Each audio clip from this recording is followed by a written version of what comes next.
Ya son las 10 de la mañana con 5 minutos, estamos de regreso acá en Enlace USACH, 94.5 FM, 50.2 de televisión digital y diario usach.cl, que es nuestra señal online para Chile y el mundo. Ya lo adelantábamos, vamos a hablar un poquito de temas internacionales y particularmente estas declaraciones de Donald Trump con esta suerte de pretensiones en torno a ciertos territorios del mundo que no han pasado para nada desapercibidas. De hecho, Alemania y Francia advirtieron a Donald Trump contra cualquier intento de mover las fronteras por la fuerza después de que, ya lo decíamos, el presidente electo de Estados Unidos manifestara disposición a utilizar aranceles o el poder militar para tomar el control de Groenlandia. Recordemos que es administrada por Dinamarca este territorio. Mientras el canciller alemán Olaf Scholz sostuvo que las declaraciones de Trump habían generado incomprensión entre los líderes europeos, el ministro francés de Asuntos Exteriores Jean-Noël Barrot afirmó que Europa se levantaría en defensa del derecho internacional. Queremos entrar en esta temática y para ello hemos invitado al analista internacional académico del Instituto IDEA de nuestra universidad y director del doctorado en estudios americanos, Fernando Estensoro, que está con nosotros acá en el estudio para ahondar en esta temática. ¿Cómo está, profesor? Muy buenos días. Hola, Rodrigo, y muchas gracias por esta invitación a conversar contigo. Lo primero, profesor, ¿cómo debemos entender estas pretensiones expansionistas, como se le ha llamado también en prensa, del presidente electo Donald Trump? Y no solamente con el tema de Groenlandia. Recordemos que no descartó tomar por la fuerza el canal de Panamá. También hay alusiones a Canadá, que debería convertirse en el estado número 51. En sus redes ahí mostrando mapas que estaba Estados Unidos y Canadá fusionados, en fin. Es un tema no menor y es bien interesante el poder analizarlo en perspectiva, las implicancias que tienen estas declaraciones. Está pronto a asumir y uno pensaría que tal vez está también tratando de tener presencia mediática, pero ahí usted me cuenta también cómo podemos mirar estas declaraciones, que son bastante fuera de lo común. Claro.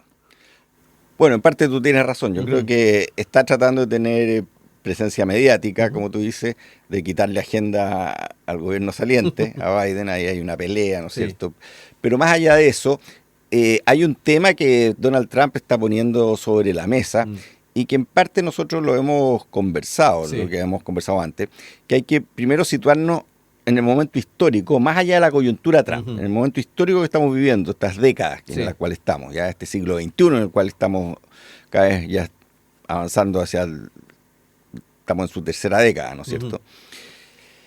Lo que hemos hablado, Estados Unidos fue el gran hegemón después de la Segunda Guerra Mundial, fue el que configuró el sistema internacional, ¿ya?, con un orden liberal internacional, creó las Naciones Unidas, creó el Fondo Monetario Internacional, creó el Banco Mundial, ¿me entiendes? Definió quiénes eran buenos y quiénes eran malos. Buenos eran el liberalismo, ¿no es cierto?, los países de democracia liberales y modelo económico capitalista. Malos eran los comunistas durante la Guerra Fría. Terminó la Guerra Fría, se acabaron los malos comunistas para Estados Unidos, ¿no es cierto? Pero pensaron que nuevamente el siglo XXI iba a ser un siglo americano, que esta hegemonía estadounidense iba a continuar ad eternum prácticamente, y que Estados Unidos iba a seguir dictando las reglas del juego a nivel mundial.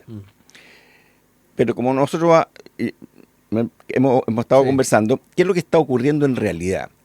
Estados Unidos está declinando su poder hegemónico y le están surgiendo rivales, ¿no es cierto?, que no se los había imaginado, ¿no es cierto? Cuando terminó la Guerra Fría no pensaban que China, ¿no es cierto?, iba a terminar convirtiéndose en este poder económico, y no solamente económico, sino poder a nivel global, ¿ya?, y que ha empezado a desafiar esta hegemonía. Por otro lado, tú tienes los BRICS, ¿no es cierto?, que es otra agrupación que agrupa a países de distintas tendencias, si tú quieres, en su político en términos políticos, ¿no es cierto?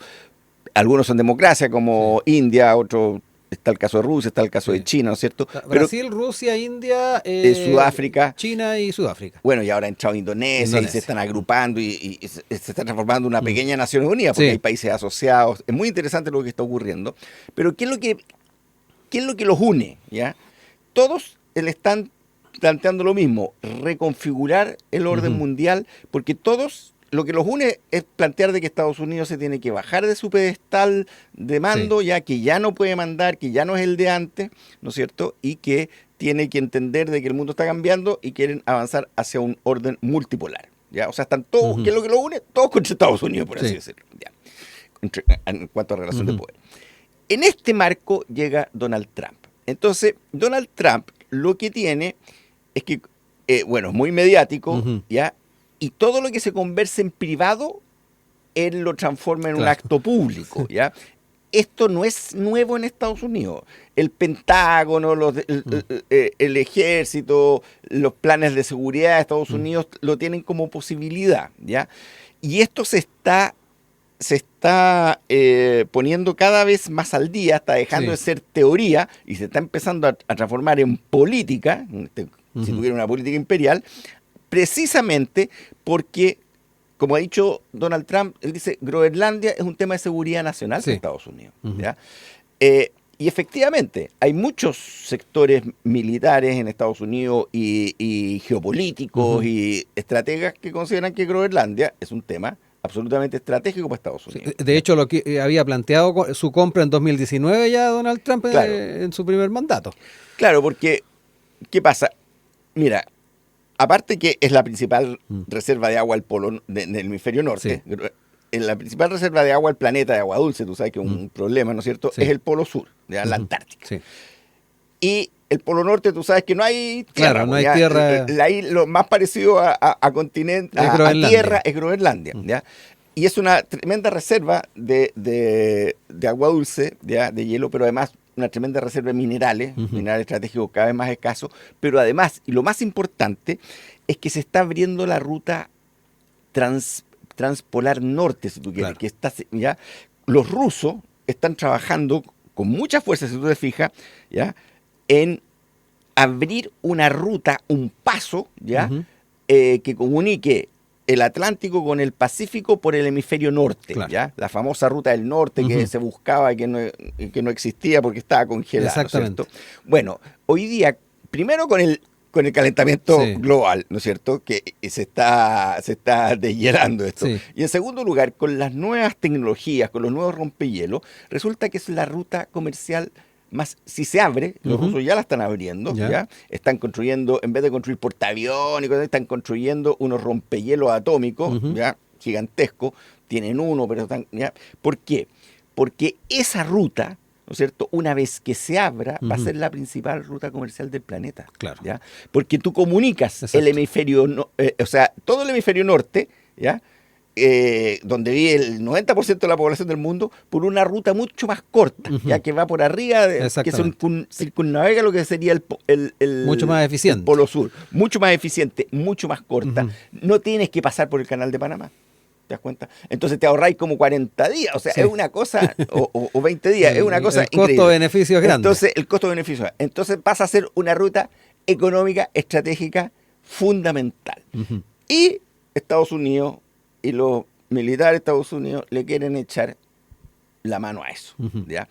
Eso es lo que está detrás del tema de seguridad nacional. Ahora, la pregunta es cómo lo hacen. ¿ya? Exacto, porque ahí además se podrían aliar con Dinamarca, ¿no es cierto? Pero Donald Trump es más agresivo en ese sentido. Sí, es que ahí además está otros planteamientos que ha hecho Donald Trump, por ejemplo, su permanencia o no en la OTAN, que de alguna manera también deja entrever estas bravatas a las que estamos observando, de que también está dejando entrever de que el distanciamiento con la OTAN es algo que quiere hacerlo efectivo. Pero por otro lado, un tema que también preocupa es en qué estado van a estar quedando la diplomacia de aquí en adelante, la seguridad jurídica internacional, si se están determinando particularmente posiciones que van bastante más alejadas de lo que habíamos visto en el último tiempo.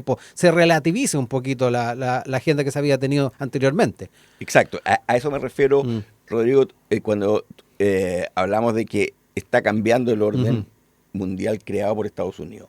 Toda esa legalidad internacional, ya todo eso que los abogados, ¿no es cierto?, los abogados en derecho internacional, ya países como Chile defienden mucho el derecho internacional, todo eso va a entrar en discusión, todo, ¿ya? Porque todo eso, todo poder, toda legislación finalmente necesita un poder de gendarmería.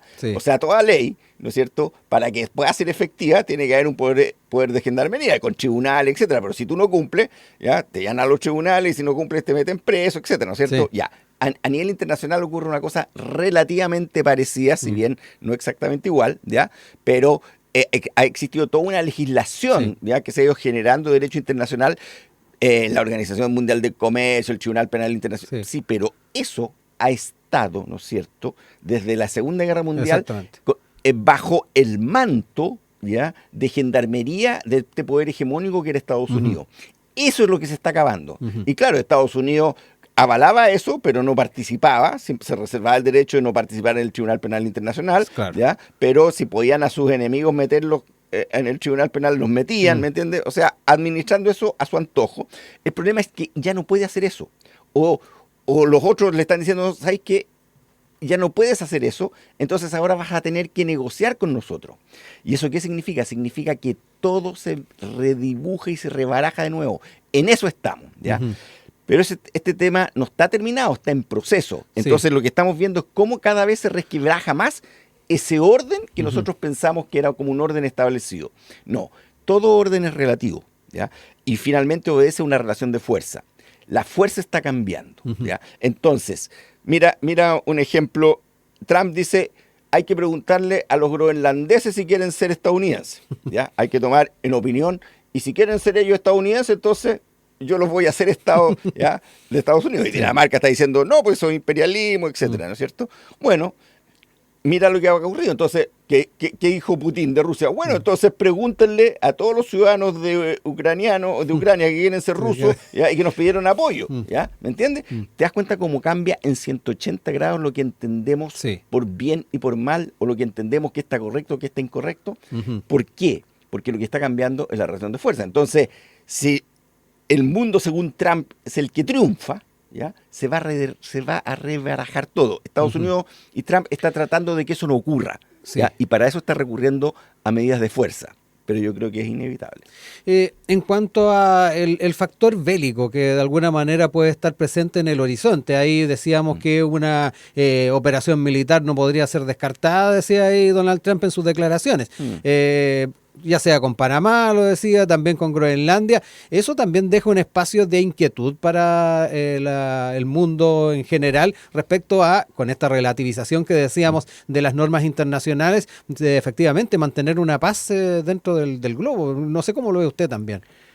A ver, el tema de la guerra y la paz es el tema que ha preocupado a todos los teóricos de las relaciones internacionales, estudios internacionales, desde que, no sé, desde porque hemos tenido cierta calma. Los estados, yo creo, hubo cierta calma durante varias décadas, pero con este cambio de escenario podría incrementarse. Porque, por eso te digo, porque en el fondo, ¿cómo lo podemos sintetizar?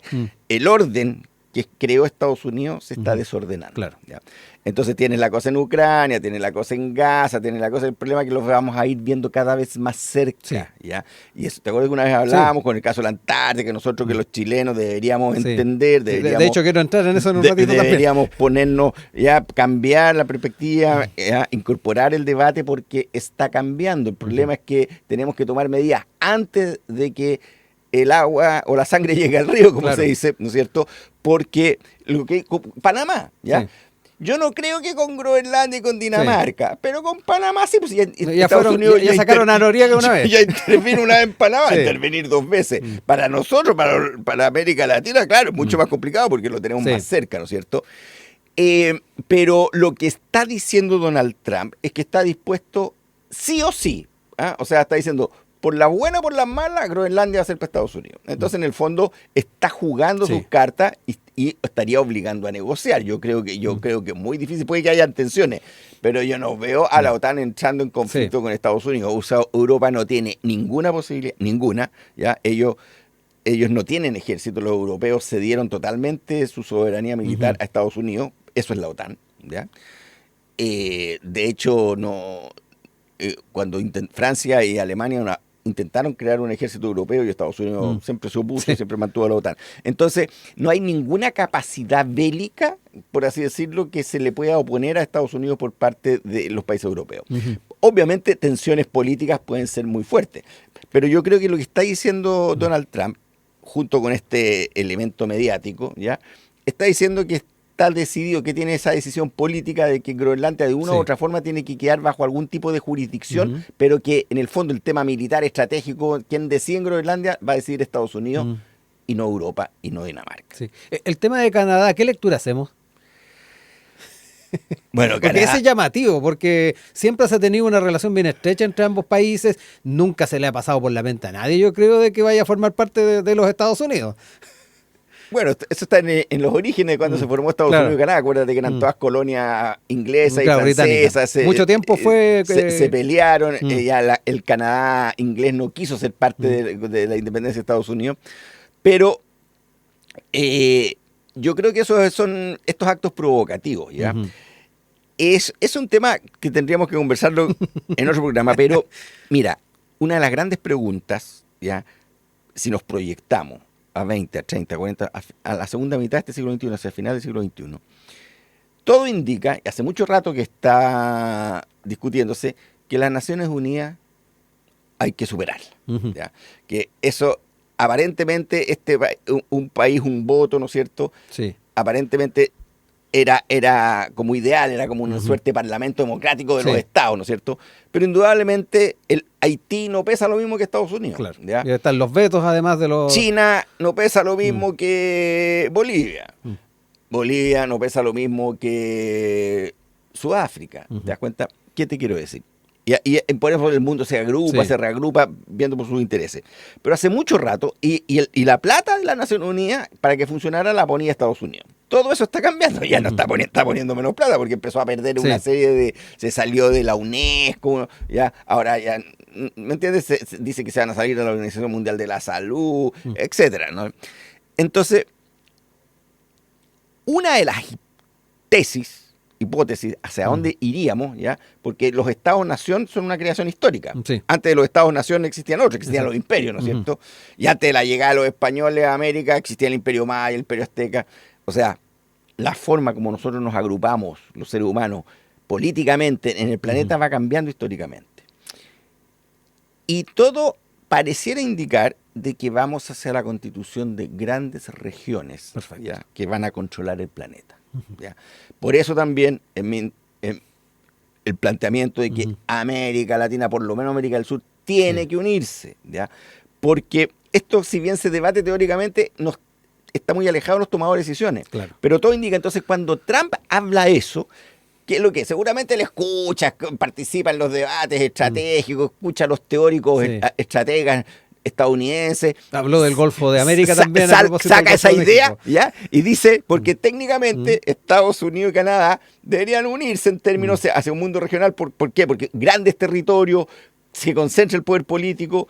Piensa tú en Rusia, pues Rusia es un imperio, ¿no es Sí. cierto? Pero es el país más grande del mundo, tiene la mayor cantidad de recursos. China en sí mismo es también un país continente, ¿me entiendes? Entonces, hay una posibilidad, no digamos, no estamos diciendo el mundo va a ser así, Sí. pero hay una posibilidad de que no te funciona un mundo con 196 países. La verdad es que no funciona. Sí. ¿Ya? Lo que funciona es Grandes bloques. Los grandes bloques y el cuerpo de seguridad, ¿no es cierto? ¿Cómo se llama? El El Consejo de Consejo. Seguridad. Entonces, si eso se está desmoronando, si esas Naciones Unidas, que era el ideal wilsoniano, liberal, que fue creado por los propios Estados Unidos, cuando primero trataron de crear la Sociedad de las Naciones, Sí. después fracasó, pues, si eso se está desmoronando, ¿ya? Eso, ¿no es cierto? ¿Qué va a surgir Claro. en relación? Y es muy probable que si lo que empieza a dominar es el lenguaje de la fuerza, y mientras más músculo, más fuerza tienes, más impones tus planteamientos, ¿no es cierto? Que es la teoría realista, más pura, ¿ya? Entonces, lo lógico sería que el mundo avanzara hacia grandes regiones. Esto ya se planteó, ya lo planteó Haushofer, el tema de las panregiones, el geopolítico Sí. alemán, de entreguerra, entre Primera y Segunda Guerra Mundial. Entonces, esto en sí no es nuevo, ¿ya? Pero pareciera, ¿ya?, que es una posibilidad, ¿ya? En ese escenario, los chicos estamos fritos. ¿Ya? Ese es el peor escenario para nosotros. De ahí la importancia que lo decía De en ahí torno al la Cono impor- Sur. De ahí la importancia de entender que... Y entonces, ¿qué hace Trump? Agarra eso, ¿ya? Y lo verbaliza, ¿ya? Y esas que son teorías, son hipótesis, son ideas Sí. de conflictos futuros, etcétera, ¡pum! Lo pone sobre la mesa y deja la escoba. Y se transforma en realidad. Estamos conversando con Fernando Estenzón, analista internacional, académico IDEA USACH y director del doctorado en estudios americanos, analizando un poco el discurso de Donald Trump en torno a temas vinculados a Groenlandia, también al Canal de Panamá y también las posiciones en torno a Canadá, a puertas además de asumir un nuevo mandato en Estados Unidos. me quiero quedar un poquito con de qué manera tenemos que mirar estos fenómenos, profesor, ya lo decíamos en el Cono Sur, pero particularmente en Chile, donde hemos en el último tiempo mirado con bastante atención estas reclamaciones soberanas en la Antártica y tomando en cuenta esta posible relativización de ciertos cuerpos jurídicos a nivel internacional. Me pongo a pensar tal vez en el mismo Tratado Antártico. ¿Cómo tenemos que asumir ese escenario? De alguna manera veíamos al presidente Boric haciendo esta visita al Polo Sur, marcando ahí su presencia. ¿Por dónde van también los caminos en torno a estas realidades que se han ido construyendo y que de seguro se van a ir incrementando? Y mira lo curioso, ¿ya? Vamos a hablar en sentido metafórico. Sí. Se está calentando el Polo Norte y se está calentando el Polo Ujú. Sur. O sea, eso no es casual. ¿Te das cuenta? Eso no es casual. ¿Ya? Esto también se ha planteado. Esto está escrito, está estudiado. ¿Ya? ¿Qué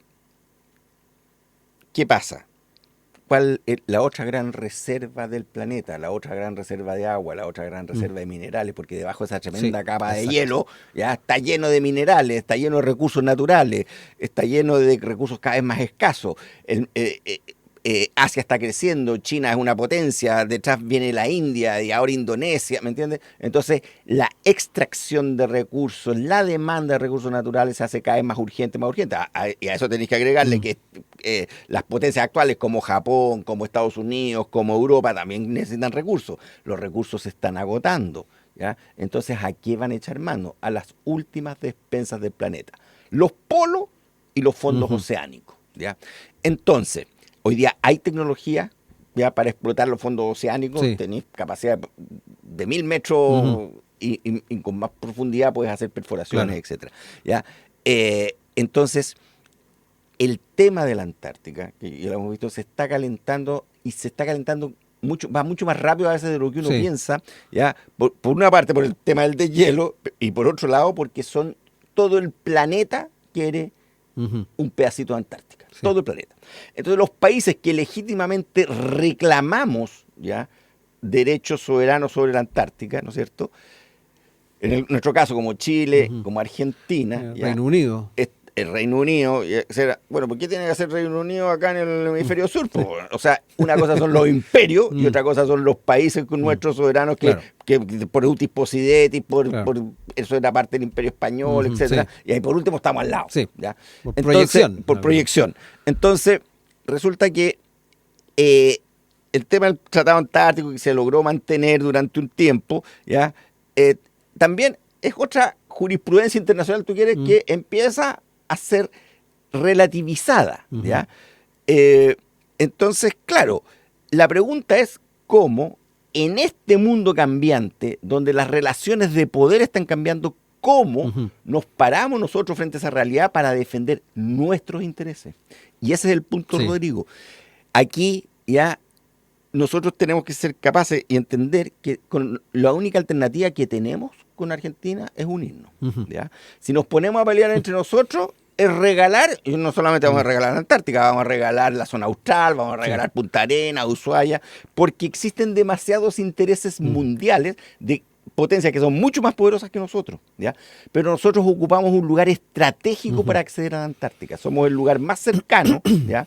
Y evidentemente hay muchos intereses geopolíticos y económicos que quieren hacernos pelear con Argentina. Porque si Chile y Argentina, y lamentablemente algunos chilenitos y algunos argentinitos responden a esos intereses económicos, sería muy interesante, ¿ya? Y el tema, ¿no es cierto?, que nosotros tenemos que entender, ¿ya?, es que como política tenemos que avanzar.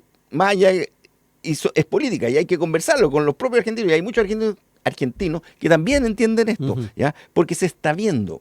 ¿Por qué? Imagínate tú que hoy día África dice, ¿por qué el Tratado Antártico solamente hay unos países y no está África, etcétera? Que tiene proyección además ahí. La India, ¿ya? O sea, hay muchos países, o sea, todo el planeta quiere un pedazo de Antártica, y no solamente continentes, sino sus mares circundantes, sus océanos. Entonces, en este marco, ¿ya? Y no solamente tenemos que unirnos como Cono Sur, del Cono Sur, o sea, como Chile y Argentina, tenemos que unirnos como Sudamérica, ¿ya? Incluso hay muchos países que también son parte del Tratado Antártico, como Brasil, como Ecuador.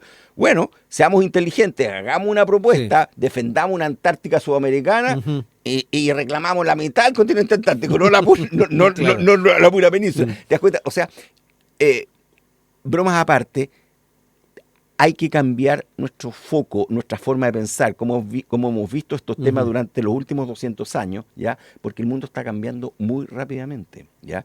Y nosotros podemos, si seguimos, ¿no es cierto? Sí. O sea, ¿qué posibilidad tenemos nosotros, Chile, un país chico, frente a una pelea de grandes conglomerados, ¿ya? De grandes potencias, de grandes, ¿ya?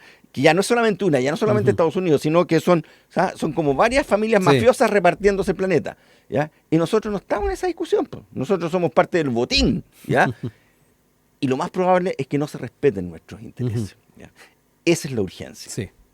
Profesor, se nos pasó volando el tiempo. Yo quiero agradecerle que haya estado con nosotros ahí analizando y explicando un poco más los alcances que tiene entonces estas posiciones de Donald Trump, pero también las proyecciones que tiene en torno a lo que es el tema jurídico internacional, que tal como decía, se va a ir relativizando a propósito de este nuevo estado, a este nuevo escenario de imperios y particularmente de hegemonías que hay en el mundo. Muchas gracias por el tiempo y por acompañarnos. Muchas gracias, Rodrigo, por la invitación.